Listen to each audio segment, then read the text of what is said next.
Right, welcome to this week's edition of the Old Paratrooper podcast. And I'm joined today with the founder of Mandown UK, Jackson Hicks. How you doing, pal? Right? I'm good, thanks, Chris. Yeah, thanks for having me on, buddy. No dramas at all. It's my pleasure.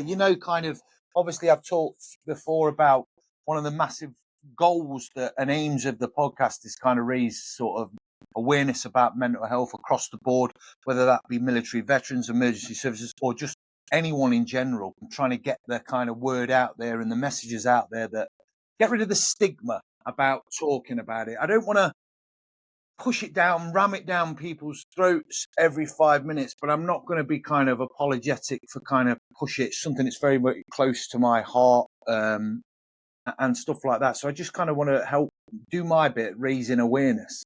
Yeah. If that makes sense. Yeah, so, excellent. Yeah.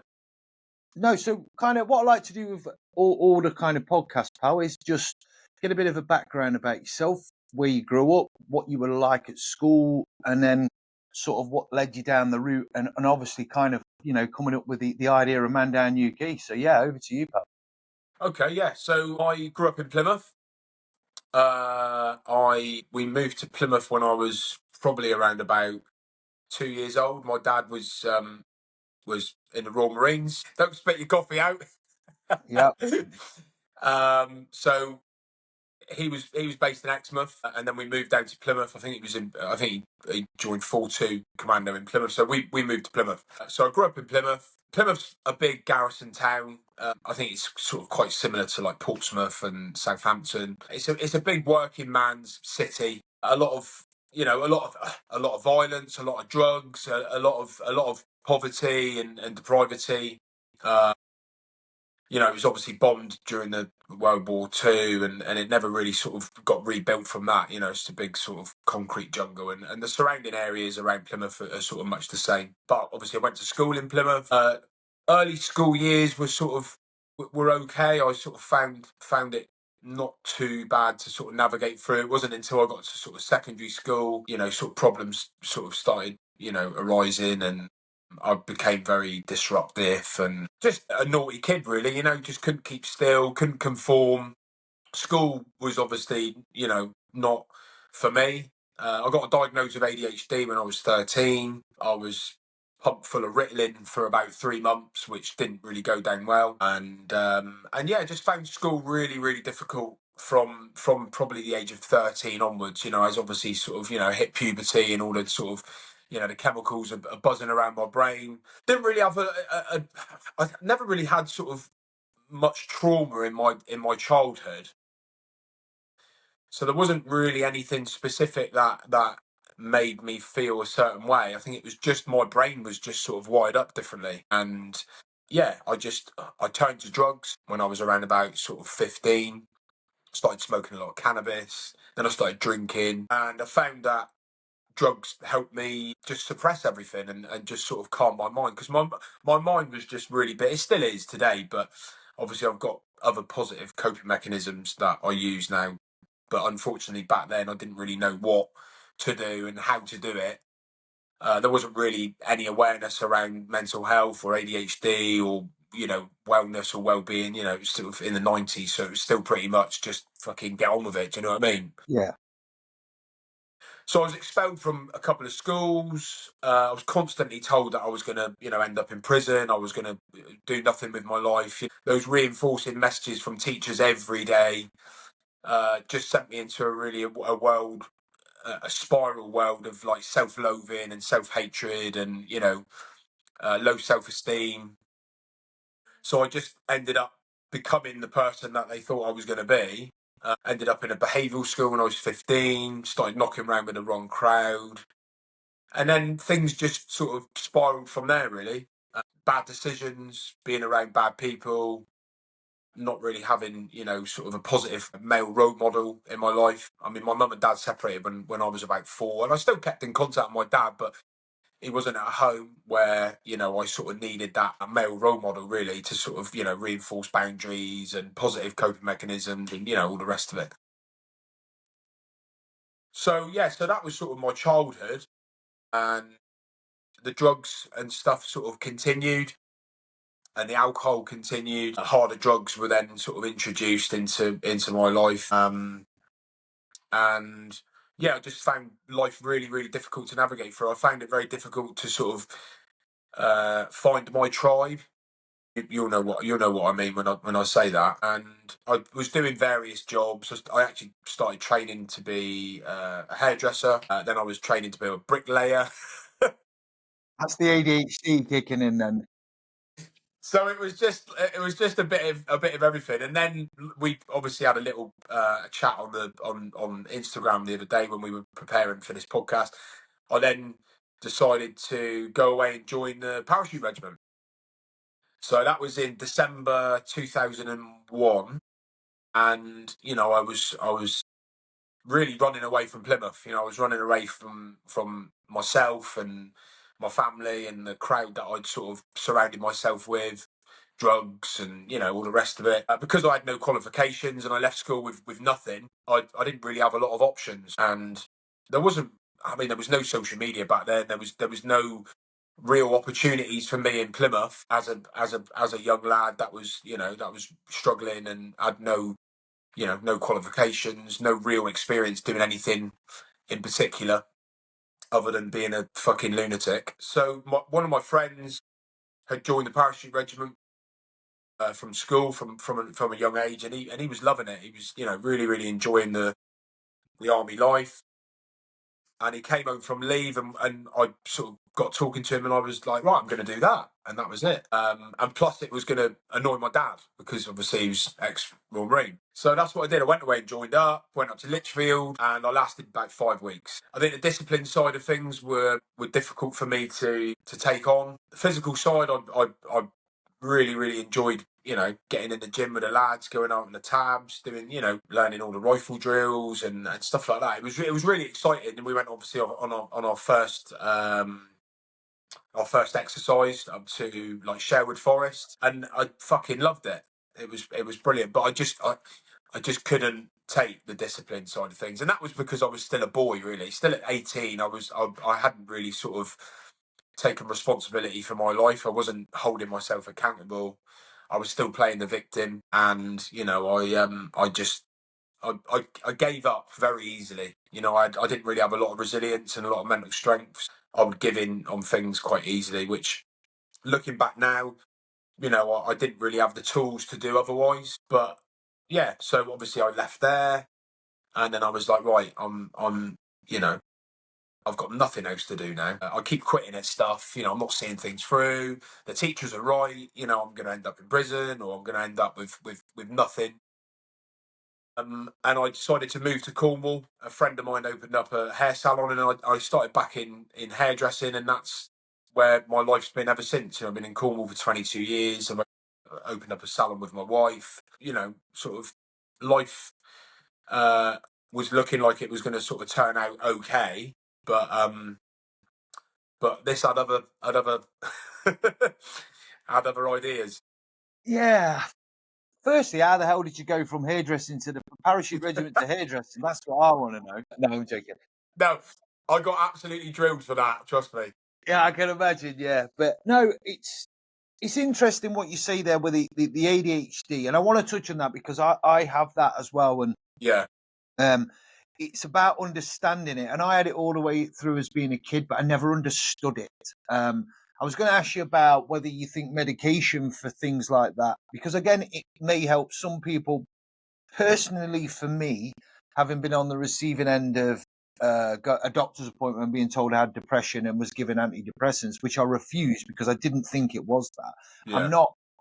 I think sometimes they're a bit quick to kind of, and I could be wrong. I could be upset a lot of people with this, but that's my opinion. Yeah. How do you feel about that when you were diagnosed at 13 with ADHD to be given Ritalin, which I believe now is not used because of the side effects anyway? But how do you feel about that?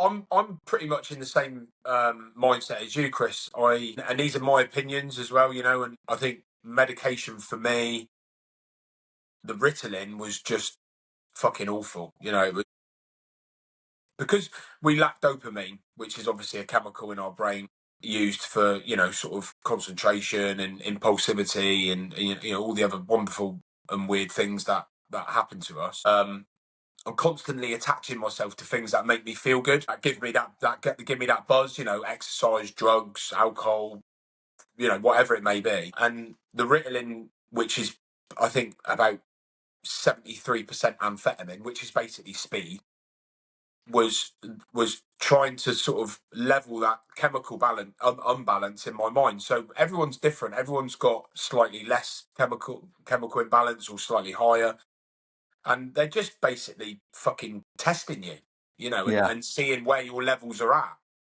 So I was being used as a guinea pig basically. So the levels that they gave me were off the scale, and I just remember taking the Ritalin in school and just feeling absolutely off my fucking head, and started like doing all these facial tics and all this sort of stuff, and my anxiety went through the roof. So my mum was like, "Look, this isn't working." It was literally, "Look, take these, and you might turn into a good boy." And it was like, well, there was no sort of, like you said, there was no real understanding. There was no real research going into it. No knowledge on the teacher's behalf as well, because they were just like, "Oh, you've just been labelled with ADHD." It's just a thing. There's no, it's a made up thing from the States, and you're just labelled, aren't you? You're just given this label, ADHD, or like you said, depression, anxiety. It's a label. Stick you in a box, give you a load of medication. We'll see you again in 3 months, and that's just not how it works, is it? So I stopped taking the medication because it was just it wasn't doing any good, and I just really found it hard to just sit still and concentrate and listen, and I was just very impulsive and disruptive and letting off fire extinguishers and just hitting people for no reason, and because I was bored, I Yeah. just sit me in a 2 hours math lesson, and I was like, what is this? Yeah. What use is this going to give me in my life? So yeah, that's my take on medication, and Yeah. medication for, like, depression and anxiety and other sort of mental health disorders. Again, I've got to be careful with what I say, because we've got so many men coming along to our groups within Mandown, and we openly discuss medication. We encourage guys to talk about their medication, to not, have the shame and the stigma attached to it. And we don't advise them, or we don't, offer our sort of opinions as such. We just, we listen and we take in the information. And for me, medication, it just, it doesn't, I'm not Ross anymore. I'm a suppressed, sort of quiet, Yeah. completely different person, and I don't like that. Yeah. So I don't take medication, Yeah, but but I it's think it's horses for courses, and that's what I was absolutely, trying to say. It's yeah, not for everyone, but for no, some people it will help, and it's almost that tried and tested. And I suppose it wasn't really a bad thing for you. You tried it. They yeah, realised that the levels were wrong, and luckily enough, you're only on it for a few years, and then it kind of you realise that that wasn't the course of action. Whereas for some people that may actually work, and like I say, it depends on the individual, doesn't it? It's my experiences, like I said to you, was that I wasn't aware. I was aware that I had something because of the way I am, like you say, very impulsive. I always seek adrenaline. yeah, Hence the work and the jobs I've done, from the army bodyguarding to the fire service. It's always a push, probably for that dopamine kind of release, yeah, right? Um, but like for me, going to a doctor's surgery and then saying you've got depression very, very quickly, within yeah, 5 minutes, yeah, you've got depression, we'll prescribe you antidepressants. And I was a bit mm, like, how can you judge me on 5 minutes? Like, so that my experiences with it haven't been very good, but that's not to say it doesn't work. So yeah, I just want to point that out there in case people kind of get a bit upset about that. It works yeah. for some people, doesn't it? Absolutely, yeah. I mean, it works really, really well for a lot of people, and it's there for a purpose. It's there to give people a little bit of clarity. It's there to stop the noise. It's there to, stop the crippling anxiety or the really, really low moods. Mood stabilizers. They work really well, but for me, they don't, because I'm so used to being a certain way, and when I'm not me, that scares me. Whereas Yeah, for some people, when they're very, very depressed and they're very down, and God forbid, they're thinking that they don't want to be here anymore, then medication does help them just try and process things more. Yeah. And No, it calms absolutely. the anxiety down, and it works really well. So yeah, it's like you said, it's horses for courses, and it's it's worth exploring. Yeah. But like you said, you go to the doctors, tell them how you're feeling, or what's been going on with you. Sometimes it's the first time that you've ever spoke to anyone about these sort of things, ever, and you're met straight away with, you got depression, I'm going to stick you on some medication, and it's almost like sort of squashing your, the meaning behind why you're feeling the way you are. Yeah. No, absolutely. So Yeah. It's what I find, like what you said there, I found was really interesting, is because obviously for a long while, and you'll probably be the same as well. Like, you don't understand yourself, you don't understand why your brain operates in the way it does, and you'll probably agree with me. It's exhausting in here sometimes, isn't Oh it? With God. with what's going off and Yeah. trying to switch off and trying to focus, but also by taking the medication, I get it. Like, it puts you on a level, but then you don't really have a high, you don't really have a low, you're just kind of cruising. And that, I don't like the idea of that, like you said, because when I'm on a kind of, not a positive day, because I'm always kind of positive, when I'm on Yeah. a hyper focused day, when I'm Yeah. trying Yeah. to do Yeah. like the podcast, for example, I'm Yeah. on it. I am Yeah. literally, I'm dialed in, I'm on it. Yeah. It will work at all costs. Yeah. And that's, on the flip side, if you're not interested in something, people are talking at you about something, and you're literally thinking about squirrels running around on ecstasy. Do you know what I mean? That's how it Yeah. is, It isn't is. it? This is the way it is. Yeah. So yeah, I kind of, and I never wanted to feel like that. I am comfortable in my own skin. I like Yeah. how my brain works. Now I Yeah. understand it. Yeah. And now I kind of figured it out. Obviously the same for yourself as well. And I think that comes with age and experience and Yeah. looking back. But I never liked the whole, I was the same. I never liked the whole naughty kid bit, because, and still, people now, even in my kind of current profession and stuff like that, we've got a lot better with it. But there is still people, older generations, that were like, oh, I just need a good smack around Yeah. the legs. Yeah. You know That's what I mean? it. And look, don't get me wrong, you don't take that part out of it, No. as in, like, your child will still need discipline in some shape Yeah. or form. It's just understanding that there's also other things going off, isn't there? Yeah. Of course. Yeah. The brain's just working differently, and and that's it. I'm just really hypersensitive to noises, and to to mess, and like you said, it's understanding. I understand myself now, and I'm happy with the way I am. I wouldn't change it for the world, but like you said, it does get a bit noisy and it gets a bit busy. And I've managed to develop my life around that now. Whereas before, I used to try and force myself into like certain situations, or try and make myself do things that I didn't want to do because other people were doing them. And Yeah, why can't I do that? Why can't I just fucking sit there and do that? Or why can't I? Because I just can. yeah, And now I've designed my life so I'm able to be around the people that understand me, um, and do the things that I enjoy doing. And non-negotiables like exercise and decent diet, and stuff that's really important to me. If I don't train and I eat shit food, that's when I start to sort of absolutely. nosedive.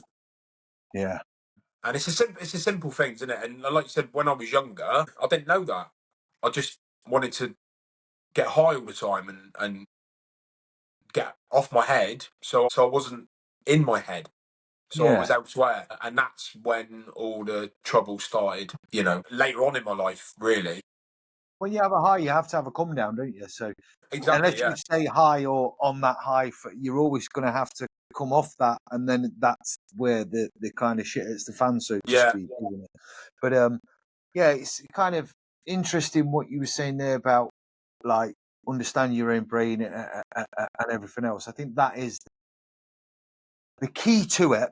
Yeah. And like you said, like, people expect me, because I'm a firefighter, and like people I work with, the older generation of fire, and they can fix anything. They can service cars, change engines in cars. Some of them, honestly, they'll build like kitchens and stuff Yeah. like that.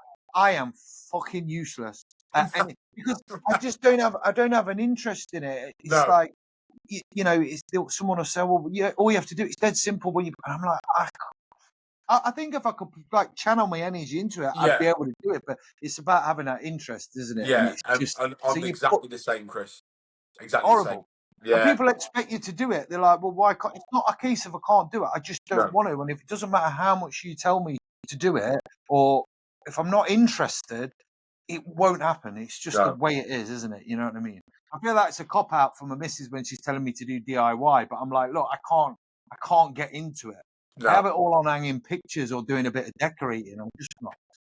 But yeah, no, fair play. But I think there's a lot of links. Like I speak to a lot of people, and obviously you kind of we talked before, like you said, about you chose the military as probably the wrong option for you. Yeah. But again, I do see a lot of people with the similar sort of traits that we have with ADHD and stuff like that, that seek out the military because of the constant, even if you're not on ops, you're on Yeah. exercise. If you're not on exercise, you're in camp and you're out on the piss with the lads, or you're doing Yeah. this. There's always something for someone with ADHD to Yeah. channel their kind of, you know what I mean? So Yeah. Yeah. Yeah. Yeah. probably why you had that kind of sort of went down that route as well. But I said to you, didn't I? It's not for everyone. And you know, you kind of get there and you figure it out. And quite a few people do decide to leave before week 5. You probably saw that yourself. Yeah. First couple of weeks. I mean, even the first week, people turned up, and you got a corporal in your face telling you to do 4 hours of ironing and ripping out your you know your wardrobe because it's fucking shit eye, and getting them to do kit parade, and it was, and like you said, the camaraderie, and the discipline and the structure was, looking back now, I probably would have, if it happened to me now, I would really, really engage with it, and I would really, really enjoy it because I've been used to pushing myself past those boundaries of you know of resilience and mental strength and not giving in. I don't give in as easily as I did when I was younger, but I didn't really know any different. So yeah, it was only those 5 weeks were a great experience, and I've still talked to two of the guys that joined up, and they went on to in the Power Edge. So yeah, and they've had a fantastic life. They've really enjoyed it. So Yeah, but like I said, I said to you, and I'm a big believer in everything for a reason. And yeah, every road and every path you take leads you to the goals and the places that you're at now. So you wouldn't have had your own kind of salon with your missus and stuff if you'd have gone down that route. You wouldn't have been a business owner, you yeah, know. And I like you got a successful business. I assume it's a successful business and everything else. So everything's for a reason. And I yeah, used to cool. be a little bit narrow-minded before, thinking, well, why would you not want to do it? And I understand it a bit better now. Yeah, That it isn't suited for everyone, and then that's not a bad thing. It's just you go off and you do different things and everything else. So yeah, no, fair play to you, pal. So the business itself, touching on briefly, is like, obviously, is that going well? Is it like you have a couple of salons and stuff? No, we've just got a salon in Falmouth, Lovely place. and yeah, lovely. Falmouth's lovely. You've got the uni there, you've got the docks. It's a busy, buzzy little seaside town. We've had a business in Falmouth since 2000. We had a lot of staff, and now we've not got a lot of staff All right, okay. because managing people, again, not one of my not wrong points. I'm a million different people from one day to the next, so managing people is not my forte. So we've got a very small team in there now, and yeah, it works well. I sort of, we're busy. We're a busy little salon, but it gives me a lot of freedom to do stuff with my family, and also all the stuff that's going on with Mandown at the minute. So yeah, Yeah, works well, well. let's move on to Mandown. That's the big, the topic that I really kind of wanted to get you on and talk about. Yeah, Explain what Mandown is, and obviously your own struggles have led you to kind of sort of found this, as it were. But yeah, please tell us about Mandown UK. yeah. So Mandown is a men's mental health support group, originally based in Cornwall. So we started in Cornwall in 2018, and a lot of it was based off my own personal struggles. Like I've mentioned, obviously struggling through my teenage years, but that then sort of snowballed really until until I was 36 years old. So drink and drugs played quite a big part in my life, because obviously it helped me suppress and push everything beneath the surface and quiet all the noise. But then obviously with that came destruction, violence, being around people that I shouldn't have been around, doing things that I shouldn't have been doing, places that I shouldn't have been.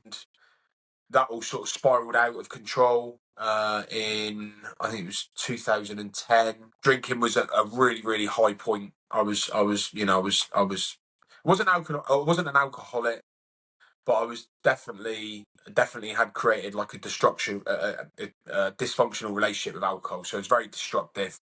It was ruining my life. It was ruining my family's life. It was affecting my work. So I'd gone out one evening. I'd got into a bit of trouble. I got arrested. I got charged with GBH and ABH. I was looking at a prison sentence. Fortunately, the GBH got dropped to a lower ABH, so I got a suspended prison sentence. But as a result of that, I became bankrupt. I lost my business. I nearly lost my family. My wife was pregnant with our first child at the time. It was all very, very grim, and I didn't want to be here anymore. I was really, really at the lowest point I've ever been. I was suicidal. I was thinking about taking my own life, daily for quite some time, because I felt like I'd failed as a person, as a father. I wasn't even up and coming father, a husband, a business owner, and obviously just playing into the hands of everything that all the teachers and all the people around me told me that I was going to end up, which was all becoming true. And this was all down to my dysfunctional relationship with alcohol and drugs, and not acknowledging my mental health, because it was in a very, very poor state. Anxiety, depression, all really coinciding with all my sort of ADHD stuff, that I was not looking after myself. I was drinking, I was taking drugs, I was really poor diet, I was staying up all night. All the fundamental stuff that I should be doing, like looking after myself, just wasn't there. So 8 years ago, I decided to go sober, and I haven't touched any Class A drugs or alcohol since. Wow, well done, pal. That's Thank you, impressive. mate. So that was a massive turning point in my life, and that was like a real big shift in like my personal development. And I started really understanding why I was feeling the way I was, how I was feeling the way I was, what I could do to make myself feel a little bit better about myself. And then I just threw myself into personal development, like we were talking just a minute ago. Hyper focus. I was just really, really focused on getting better. And yeah, I'm just grateful that happened, because now I've come a long way. I understand myself, 90% of the time, I suppose. Some days it's just a complete write off. I think you'll probably understand what I'm saying there. It's some days you just got to go, right, stick that in the bin. Don't matter what you That's do no to good. fix it, it's not going to work, is it? No. It's and I don't know about you, but I still have the kind of most of the time, like you see, 90% of the time, I'm really positive and Yeah. motivated, and then I can have days, and it doesn't matter what anyone will say to me No. to snap me out of that place I'm at. And I wouldn't Yeah. say a dark place, just not interested in anyone, zero motivation. And it's weird because then literally not even the following day, it might even be the afternoon, I'm a changed man again. Different. Yeah. I'm out. All right, let's do the gym, let's go for a walk, let's go and do Yeah. this. You know what I mean? So yeah, I feel your pain there, buddy. It's a difficult one, and if you don't, that, because Yeah. that's part of your ADHD or part of your mental makeup, as it were. Yeah. So for people that don't understand that, you can see where the problems come about, can't you? Because they don't know why they're feeling that way, and they're just like, "What?" And then that leads down, and like you say, that day they're feeling down. It's easy to go, "Well, you know what? I'm gonna have a pint. I'm gonna have a whiskey. I'm gonna have a wine, or I'm Yeah. gonna smoke a spliff, or take some passe drugs, or Yeah. whatever to Yeah. make themselves feel better." Which then obviously leads completely down that hole again, doesn't it? So yeah, so all this stuff that you kind of were going through, and that is that when you decided, right, I'm going to put something back, I'm going to do something to help others, or Yeah, I mean, I've always found talking a really powerful tool. You know, I mean, conversation that I'm having with you today, I'll come off this call and I'll be buzzing. You know, because we've talked about real life. You know, there's no bullshit. It's just it's out there. You own it. And there was a couple of suicides that were local to the area. A couple of guys that I knew directly and indirectly. And when you've been suicidal yourself, when you've thought about taking your own life because you just feel like a burden and you feel that, you know, you're just fed up with the pain. You know, you're just fed up with the way that you feel on a day-to-day basis. It's a really, really dark place to be. When someone takes their own life, it has a real negative effect on me because I can see, this is going to sound a little bit bizarre, but I can see how easy that decision is to make. So, you know, there's never any judgment, and you can understand why all the shame and the stigma is attached to men's mental health and, you know, suicide in general. It's a really, really uncomfortable conversation to have with people. You know, people yeah, just freeze and they don't really know what to say, and it makes people feel uncomfortable. But the fact of the matter is, there's you know, suicide, male suicide in particular, is at an all-time high. You know, it's the highest it's been for about 25 years. 12 men a day in the UK take their own life. That's you know, 82 men a week in the UK kill themselves, which is just fucking horrific. And, you know, 75% of all suicides in general are male. So talking is just a tool to use, and a very powerful tool that I've found, you know, very beneficial for me. And I was talking to a client and we were just chatting and, you know, look, we need to do something about these, you know, suicides that have gone on, and what can we do? And that was it. ADHD, boom. Right, let's start a talking group up. And then before you know it, we've opened up our first group. You know, we've had a little bit of branding, we had a logo designed, and it just, you know, it just took off. You know, it just worked. And that was like a small group in Penryn, which is just outside of Falmouth in Cornwall. 2018, we had 8 men turn up. And then fast forward today, we've got over 30 meetings. We've got 25 in 25 in Cornwall, and no, sorry, we've got nearly 40 meetings now. So we've got another sort of 15 outside of Cornwall, which we started from March. That was when we decided to take the framework and take Mandown, you know, outside of Cornwall. And it's just a really simple, effective framework that we use. You know, it's a talking group, it's peer-to-peer support, so there's no professionals involved, there's no therapists.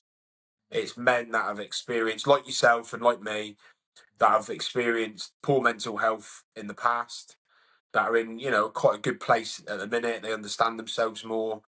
So they just hold the space for men to come and talk and share and, you know, talk about medication or, you know, splitting up from their wife or losing their job or PTSD or whatever it may be. We just hold that safe space for them, and it's confidential, it's non-judgmental. You know, two really key things that we try and make sure everyone understands, because, you know, talking in front of a group of strangers seems to be like the most bizarre thing that you'd expect anyone to do, but it just works. You know, it's so powerful. And, you know, that's where we're at the minute. You know, we're working on opening more meetings across the UK. We're doing, you know, recruitment campaigns. We're doing business workshops where we go in and talk about Mandown and what we do and why we do it and how we do it. And we've got a fantastic team behind us. We've got, like, you know, over 60 volunteers. Got a board of directors. It's all, you know, it's all starting to sort of snowball into something really, really big and you know, and having a positive impact. So yeah, that's where we're at the minute. brilliant. Yeah. Well, look, I said this to you before anyway, and there's quite a few. I spoke to who's a friend of mine that does a local talk club, similar sort of thing. You know, there's lots of groups doing different things, and I'm a big advocate for them all. It Yeah. doesn't matter, you know. There's enough space and there's enough people and enough, you know, kind of room for everyone Oh, to cool. do this. And it just, if everything helps but you find animosity. I find that with some other podcasters. You may find it with other charities that instead of working together, they're a bit like, well, I'm not going to help you because you're stealing my thunder. And my argument's always been about 7.5 billion people in the world. There's enough love to go around, and there's enough, so I kind of support anything. So please feel free, tag me in anything, and I'll share it as we go and stuff like that. Yeah. Big advocate for it. But no, it sounds really positive, mate. I like the idea that people feel, because there's no kind of pressure. I've had a few debates with people that have kind of turned around and said, well, what's the end goal with it? Yeah. I'm in sort of on the fence. Sometimes I think there is an end goal when people go and talk. But I suppose that's like, by talking, you get other people's experiences, and they go, well, I went down this route, and I can signpost you to try and use this because it worked for me. Yeah. So it comes, I think it falls under the umbrella of networking again, You Yeah, get of course, people yeah. that add stuff to you that can help you, that you can take away from them, that you can pass on to them as well. So that's the same with mental health, isn't it? Yeah, of course, yeah. I mean, it's about, when we first started, it was about getting guys to talk, and all of the people that I spoke to who had some sort of connection with people that had taken their own lives we never fucking knew. We never knew he was struggling. He never talked. He never told us how he was feeling. So these guys, they've not got a space where they can go and talk to people like on a real honest level. We can talk to our friends and we can talk to our family, but because you've got that emotional connection with them, it's really difficult to say. If I was to turn around to my wife and say to sometimes I say to her, look, today's one of those days. You're probably better off just not talking to me. Yeah. Leave me alone. Yeah. Not for any particular reason. It's just the way it is. But if I was to turn around to her and say, look, I just feel like I don't want to be here today. Not for any particular reason. I just don't feel worthy, and I feel like a burden, and I feel she'd start panicking, and she'd start really, really worrying, and that is just another burden for her to worry about. So we wanted a space where we can go, where these guys can go and say that and not be judged, not have any like emotional attachment to them from others, and just feel safe sharing that stuff, unloaded. So it's Mandown is like, it sort of fills that gap between, professionals, therapists, doctors, and then family, friends, and loved ones. We're sort of like in the middle. So we're not trying to fix them. We're not trying to, sort of mend them, because you can, unfortunately, if you can fix people, then I want to be fucking first on the list, It's about managing, isn't it? It's about managing. It's about managing. So, like, talking to these guys. What happened there? Sorry, buddy. Just recording and stopped due to incoming call. Oh, you had an incoming call. Sorry, mate. Is that all right? Is it started again? Yeah, I think we're all good, mate. It seems to. What it does, this is what I said to you before, but it's brilliant, because even if your internet signals or something like that happens, because it's constantly recording in the background, when you play it back, it fixes it. It's all right. Don't worry about it. Sorry, buddy. Yeah. It's all right. Don't panic. It kind of it all sorts itself out after, so don't panic. Okay, cool. So so we're sort of in that area where we're not, like I said, trying to fix people. We're not trying to mend them. We want to listen. We want to take that burden off them, and the connection that they make with other men that are going through a similar thing. You might have a guy there that's got PTSD from being in the army. You get another young lad turning up who has experienced a similar thing. He starts to talk, and then they start to chat and connect and share, ideas, and it just makes it relatable. Another example would be someone that's just split up from their wife, finding it really difficult, not seeing the kids, or, feeling like they've got really sort of nothing to live for because they've lost their family. And there's another guy there that has been coming to the group for a while. He's already shared his story. He's been through that breakup. He's been through that separation. Now he's seen his kids, he's sort of, on speaking terms and got a good sort of relationship with his ex-partner. So he sees that there's a way forward. So there's a lot of like really, really positive stuff that goes on within the groups. And like I said, we're sort of picking up the pieces from a broken NHS service. A lot of doctors, a lot of social prescribers are passing on their patients to us, and it's like, well, we don't mind that, but we're not funded in any way, shape, or form by the government, by the NHS. We're a CIC, so we're a non-profit organisation, and we're getting these guys coming to the groups that have been sort of signposted to us, which again is great. We don't mind that. We're sort of expected to sort of fix these guys. Your volume's gone. Someone trying to ring you again? It's all right. Someone's trying to get hold of me as well, pal. I think I'm expecting 2 parcels today, so Oh God. it's one of them, innit?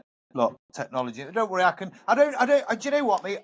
These podcasts that I do, people spend a lot of time putting all these fandangled things in and all these. Yeah. It's just 2 people talking. I don't course even it is, edit yeah. these bits out because it's Yeah. just part and parcel of it. You know what I mean? We've all got lives. It is what it is. So I don't worry too much about editing them out, mate. It is what it is.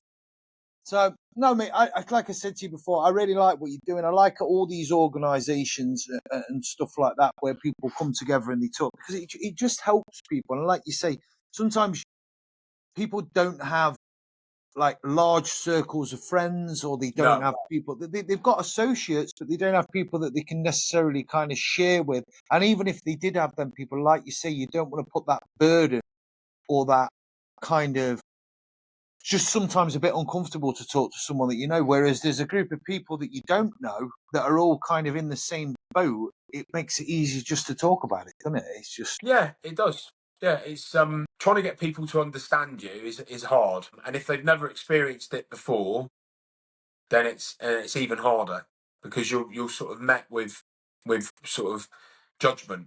And like you said just a minute ago earlier on in the conversation, the older generation particularly, that's just their sort of their culture, isn't it? It's like, you start speaking to someone about how you're feeling and you're feeling a bit just get on with it, man up. What's wrong with you? yeah. Just, don't worry That's about it. the way it was, and people Yeah. didn't know about ADHD. They No. didn't know about mental health condition. I've said it before on numerous podcasts as well that I think sometimes there's a massive misconception, and I try and get this out there as much as possible. And this is perhaps for some of the older generation, because when you mention mental health, they think of straitjackets, asylums, and stuff like that. And I try and point out to them that there's a massive difference between managing your mental health and mental illness. The kind of everyone should manage their mental health with like you would do your physical health by going to a gym, going to talk about it, kind of positive, like you say, diet, all them kinds of things. But when there's mental illness as well, isn't he? Which is obviously when it kind of gets to a point and it's more.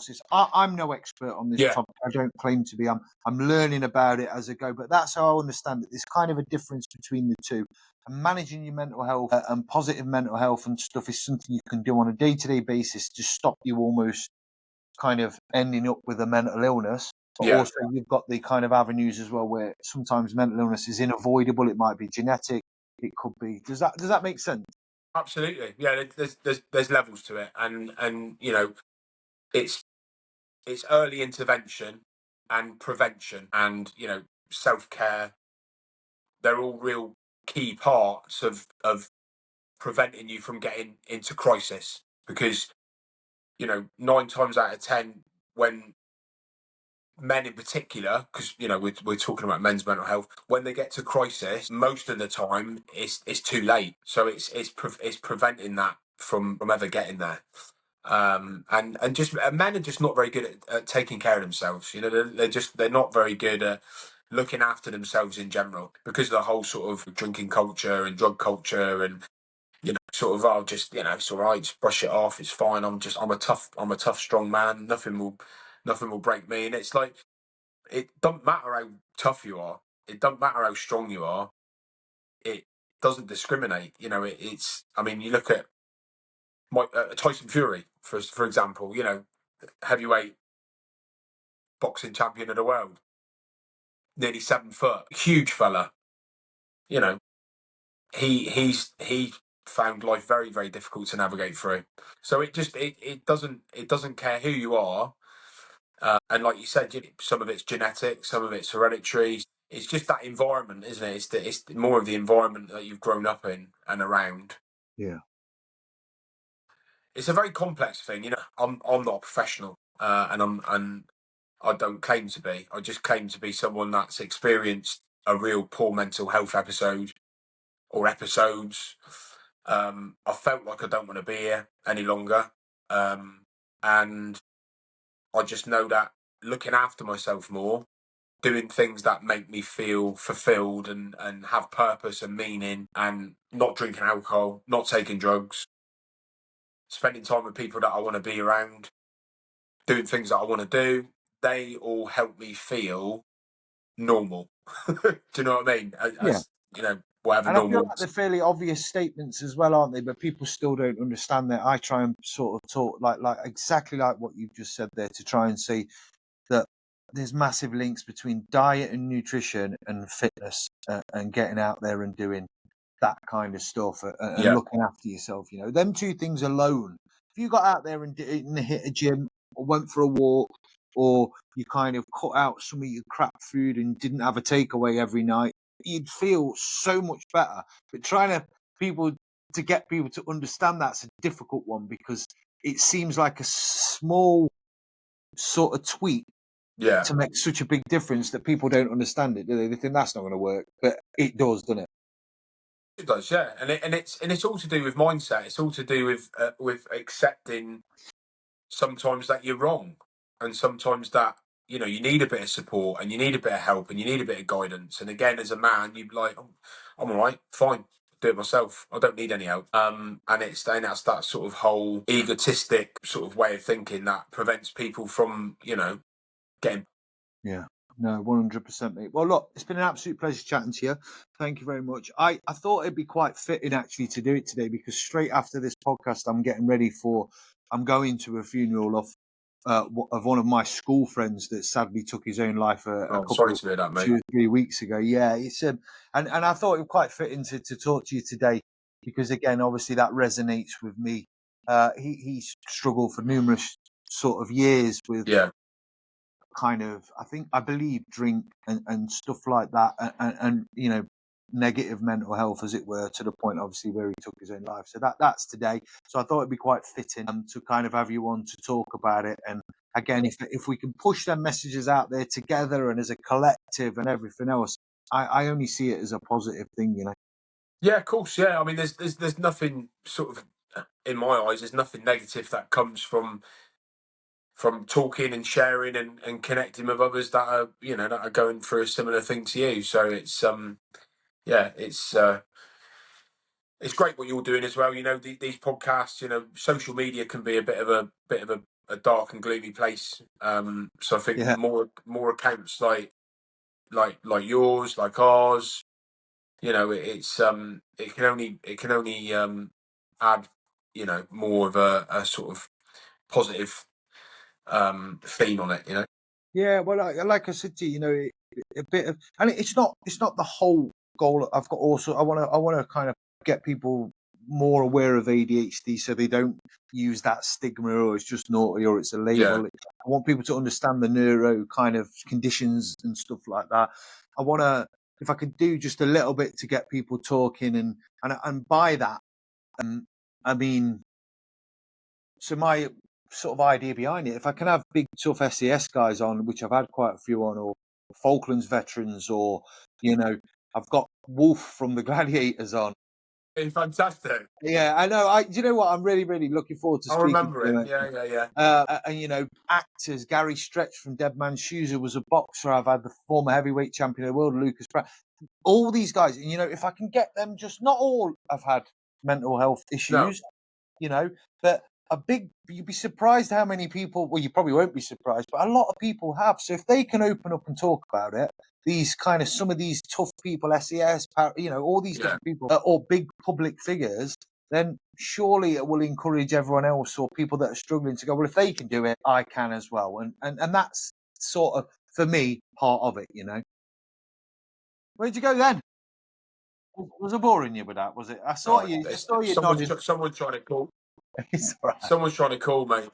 Mate, you know, when I first did one of these podcasts, I had Lucas Brown. He was the first podcast I ever did, former heavyweight champion of the world. Australian guy, yeah. I had him on. I was doing it via my phone, and I was doing it via Skype because that's how I did it when I did the first one. Obviously, I've progressed and got better kit and equipment. But halfway through, someone rang me, and I pressed, and I could not find the first 40 minutes of the recording for about 3 days, and I was like, how am I going to do? He was dead sound. He literally turned around and went, don't worry about it. We'll do it again if we have to and everything else. But I'm sat there thinking, oh my God. So I've had to improve. I've got a laptop now for that reason. Yeah. But no, mate, honestly, it's been an absolute pleasure talking to you. Thank you very much. Like I said, please tag me in bits and bobs that you do, and I will share it on my stories. I've not got as big a following as you have, but what I will do is I'll create some clips and stuff from this almost immediately, and I'll kind of send them to you. And if you can post them, I'll obviously promote the Mandown. It'll help me promote the podcast and stuff like that. Absolutely, mate. Perfect. It's been a real pleasure.